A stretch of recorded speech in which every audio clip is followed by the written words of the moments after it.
The morning air over Julius Nyerere International Airport carried a strange heaviness, an invisible weight that settled over Dar es Salaam like a prelude to revelation. The city moved as it always did.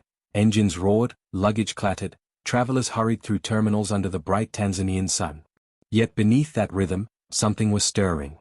There was unease in the glances exchanged by security guards, in the restless murmurs over morning radio, in the way the wind seemed to carry more than dust, it carried expectation. No one could have predicted that this ordinary morning would become a defining chapter in the nation's story. But revolutions never arrive with warning, they are born quietly, beneath the hum of daily life, until suddenly they stand tall, impossible to ignore. By mid-morning, the hum of the airport had transformed into a pulse, steady, rhythmic, alive. The first chants began at the entrances, faint at first, then growing in waves. People began to gather, not with weapons or anger, but with conviction. Within minutes, the airport's wide halls filled with a sea of voices, men and women, young and old, united by a single belief, that silence was no longer an option. The banners they carried were not merely fabric, they were declarations of presence. Security officers moved quickly, forming lines, whispering into radios. But for every barrier they raised, 100 more voices rose. The people did not come to destroy. They came to be seen. They came to remind their leaders that power, in its purest form, flows upward from the ground, not downward from palaces. For too long, ordinary Tanzanians had waited for promises fulfilled, for corruption to end, for leadership that truly listened. And as the chants echoed through the airport terminals, the walls themselves seemed to vibrate with the sound of awakening. The protest was not spontaneous chaos, it was organized emotion. It was rhythm and strategy, discipline and defiance combined into one unstoppable current. From the observation deck, reporters and passengers watched in disbelief as the terminals turned into arenas of history. Drones captured sweeping images of thousands gathered under the bright sky, waving flags, raising their hands, chanting words that had long been whispered in private but never shouted in public. Social media came alive, transmitting the moment to the entire world. Hashtags trended, headlines formed, and for the first time in years, Tanzania's story was being written not in offices, but in the streets and in the hearts of its citizens. The government's first response was disbelief.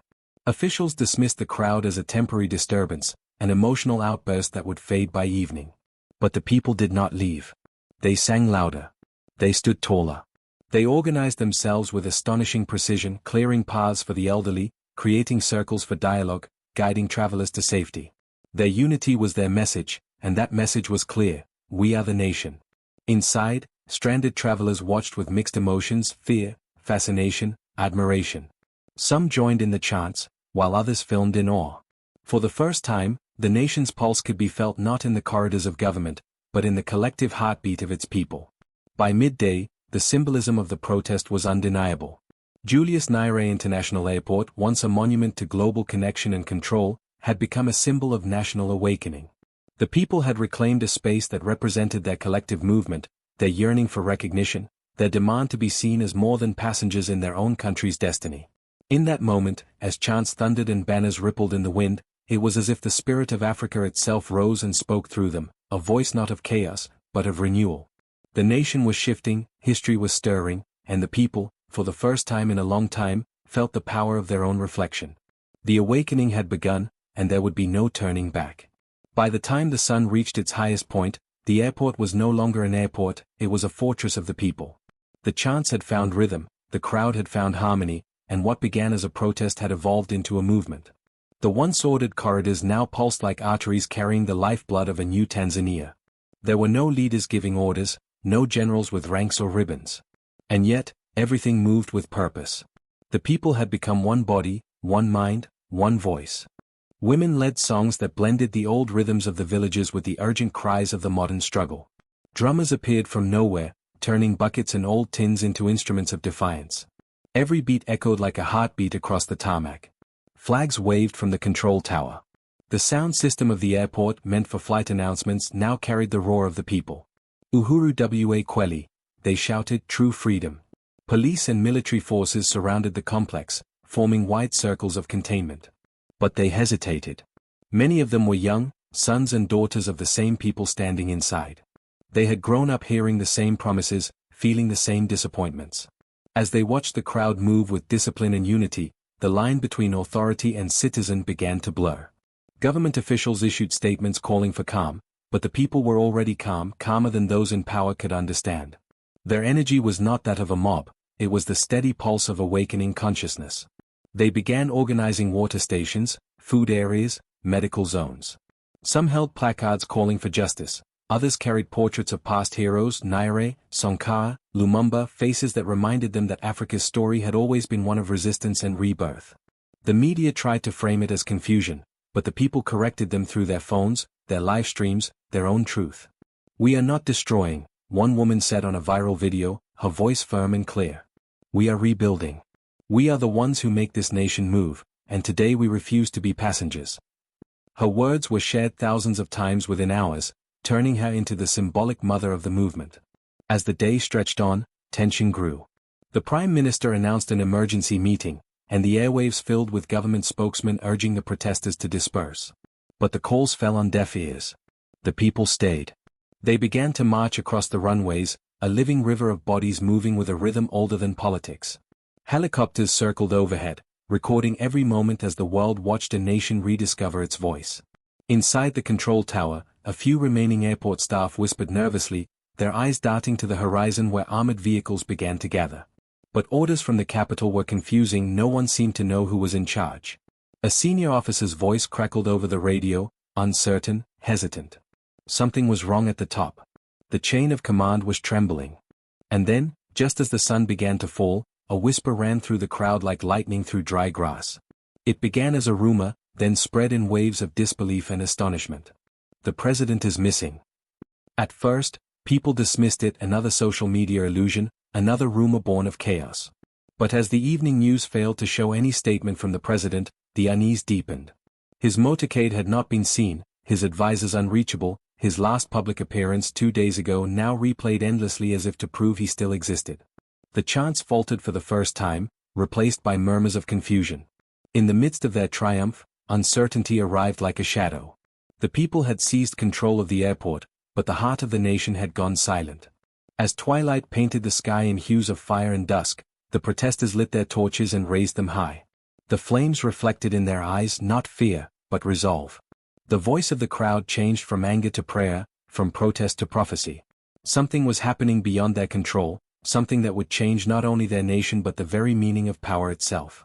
And somewhere in the silence between chants, a truth began to take shape. Perhaps the disappearance was not an accident of circumstance, but the beginning of a reckoning long overdue.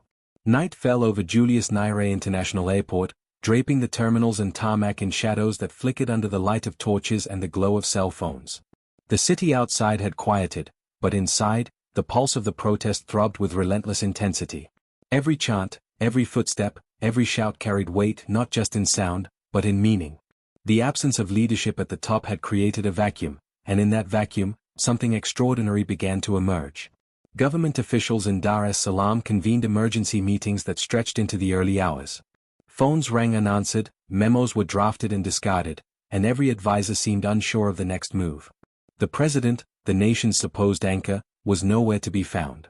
Rumors suggested secret evacuations, fortified compounds, hidden flights, but nothing could be confirmed. The absence of authority created a tension that spread from the capital to the airport, like a current waiting to surge. Inside the airport, the people were aware of the uncertainty but undeterred. They had transformed a space of travel into a space of assertion. Barricades of luggage carts and makeshift barriers were constructed with precision, allowing movement without chaos. Volunteers guided newcomers, coordinated medics, and organized rotating shifts to maintain stamina. Even in the absence of any formal leader, discipline emerged organically.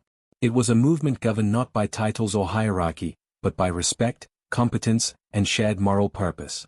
Every chant became a lesson, every banner a declaration of values. The protesters' power was not in destruction, but in presence, and in the way they wielded it. They understood that authority is fragile when confronted with collective will.